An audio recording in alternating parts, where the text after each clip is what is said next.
Recent గానే భారత పౌరసత్వ చట్టం బీజేపీ గవర్నమెంట్ అమల్లోకి తెచ్చింది. ఈ సిఏఏ యాక్ట్ కి వ్యతిరేకంగా ముస్లింలు దేశవ్యాప్తంగా నిరసనలు కూడా చేస్తున్నారు. ఈ చట్టం ప్రకారం పాకిస్తాన్, ఆఫ్ఘనిస్తాన్, బంగ్లాదేశ్ వంటి దేశాల నుండి ఎవరైతే వలస వచ్చి మన దేశంలో 5 నుండి 6 సంవత్సరాలు నివసిస్తారో వారందరూ మన దేశ పౌరసత్వాన్ని పొందుతారు. ఈ చట్టంలో ముఖ్యంగా హిందువులు, సిక్కులు, జైనులు, బుద్ధిస్టులు, పార్సీలు, క్రిస్టియన్ల వంటి 6 కమ్యూనిటీస్ ని జైన్ చేసింది. కానీ ఒక ముస్లింలను మాత్రం ఈ చట్టంలోకి చేర్చలేదు. అందుకోసమనే దేశవ్యాప్తంగా చాలా మంది ముస్లింలు ఈ చట్టానికి వ్యతిరేకంగా పోరాడుతున్నారు.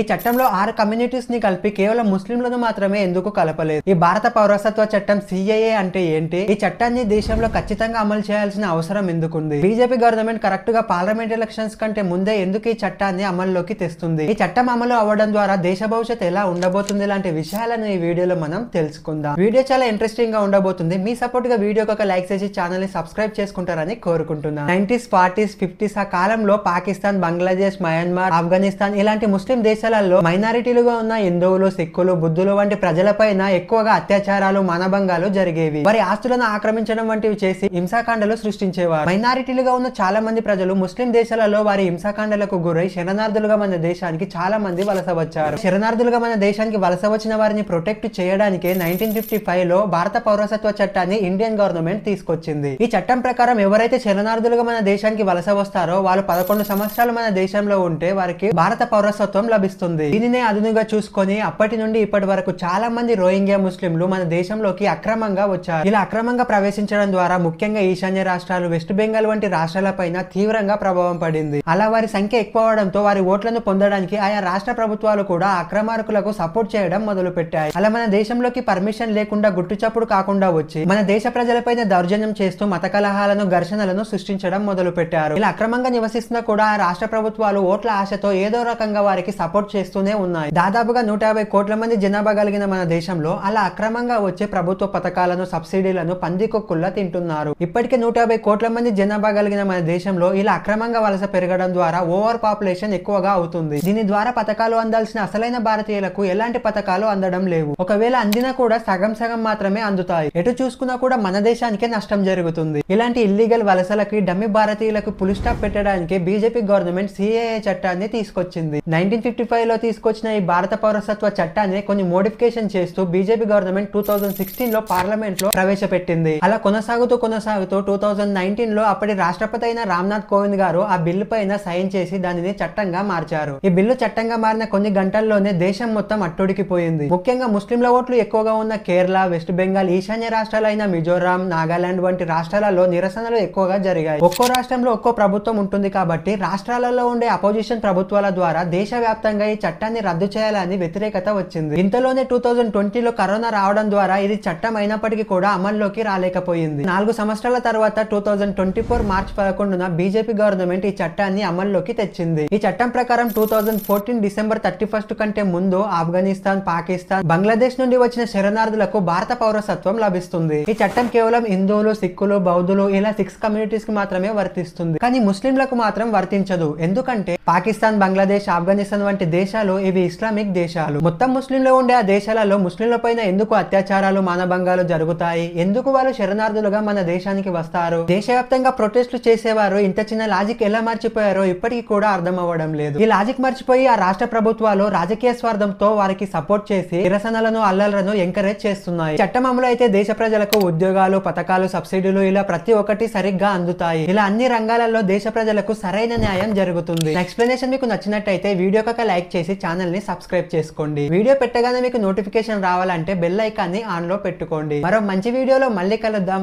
అంతవరకు ఉంటాను. Bye bye.